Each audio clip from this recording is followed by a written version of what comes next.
meals for the whole month. And there is flexibility in this. He can do it by the first day. Bring 60 to eat together, and that's it. He can do it day by day. He can do it in certain day, in the middle of the month, by the end of the month. He can hire somebody or some Islamic center or masjid to feed 60 poor Muslims. But the obligation upon those who have permanent sickness that they can't fast, to feed one miskin per day. But when you feed him, means feed him twice. 2 meals for him. So 2 meals for one miskin per day. For example, if it's 30 days Ramadan, then it's 60 meals. That's it. Question? Yes.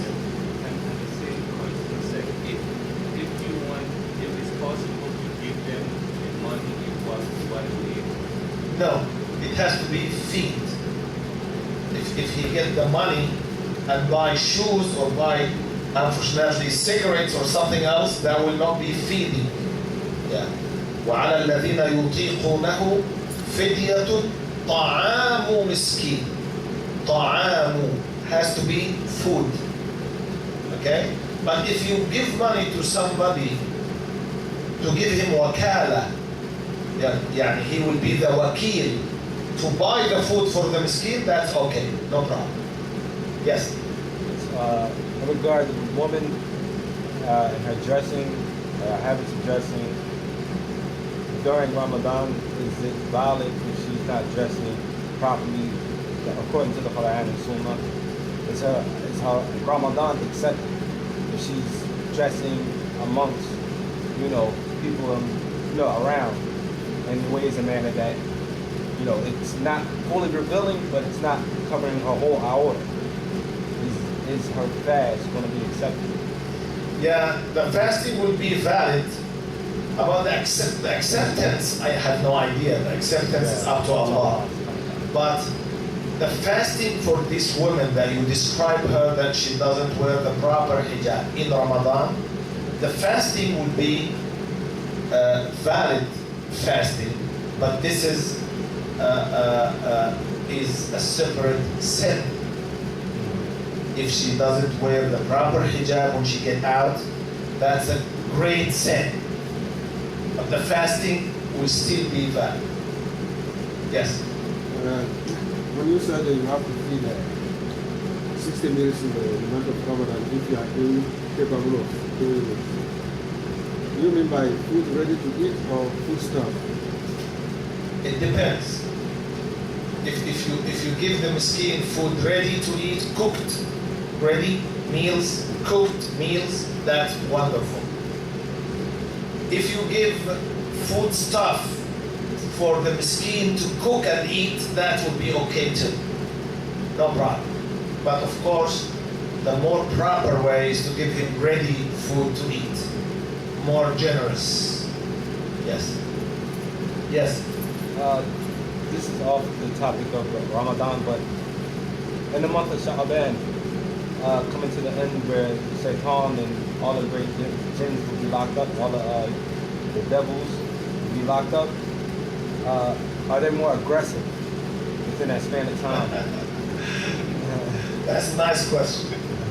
Are the shayateen of the jinn, they're more aggressive in Sha'ban because they know that they will be chained by the first night of Ramadan? I guarantee for you that they are very aggressive and very active for the rest of the year. Not only the Sha'ban month. They are very active. They need so badly us with them in the hellfire. That's why Allah said, إِنَّ الشَّيْطَانَ لَكُمْ عَدُوٌ فَاتَّخِذُوهُ عَدُوًّا إِنَّمَا يَدْعُو حِزْبَهُ لِيَكُونُوا مِنْ أَصْحَابِ السَّعِيرِ. It's a great invitation from Allah subhanahu wa ta'ala for us to have the treatment of the enemy. That Allah reminds us the animosity between us and the shaitan. So you have to treat him as enemy. Don't be very gentle with your shaitan. You have to treat him as enemy. Yes. Go. Question? Yes. In regards to the support, what is the time that you stop eating? Okay. Regarding to the suhoor, when we should stop eating by the adhan, the real adhan, not the first adhan, the second adhan. I mean by the second adhan, the adhan of the time, because the Prophet ﷺ said, إِنَّ بِلَالًا يُؤَذِّنُ بِلَيْلٍ فَكُلُوا وَاشْرَبُوا حَتَّى تَسْمَعُوا أَذَانَ ابْنِ أُمِّ مَكْتُومٍ. إِنَّ بِلَالًا, the adhan of Bilal is still night. Still night time. It's just a reminder. The adhan of Bilal. So if you hear the adhan of Bilal, keep, eat and drink until you hear the adhan of Abdullah ibn Maktoum, the adhan of that time. The second muaddin, his name is Abdullah ibn Maktoum. So the Prophet said, Inna Bilalan yu'adhinu bilayl. Bilal calls the adhan at night, still night, not Fajr yet. So eat and drink until you hear the adhan of the Fajr, the adhan of Abdullah ibn Maktoum. So he didn't give us a period of time that we have to stop like 15 minutes before the adhan or something. It's a superstition in the Muslim countries, but there is nothing like this. You can eat and drink until the adhan, no problem. Okay? And the suhoor of the Prophet ﷺ was around maybe 15 minutes or 20 minutes before Fajr. The suhoor of the Prophet. Because the time between his suhoor sallallahu alayhi wasallam and the Fajr, the real Fajr, the time of reciting 50 verses from the medium verses of the Quran. To recite 50 verses, according to the authentic hadith, 50 verses from the medium size, that's around 15 to 20 minutes. So the Prophet used to eat his suhoor very late, very late.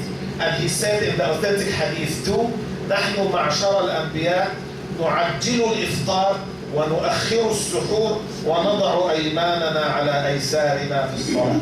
It's three habits of the prophets, the whole prophethood family, the whole prophets, every prophet. Three habits. Number one, they break the fast quickly, right when the sunset happens, when the sun sets, they break the fast right away. Don't wait, don't delay. When the muaddin say Allahu Akbar, we have also some superstitions in our country back that to wait until the muaddin finish. To wait until the muaddin finish his adhan. That's not right. When he say Al, the first letter, just break your fast. نحن معشر الأنبياء نعجل الإفطار. Right away.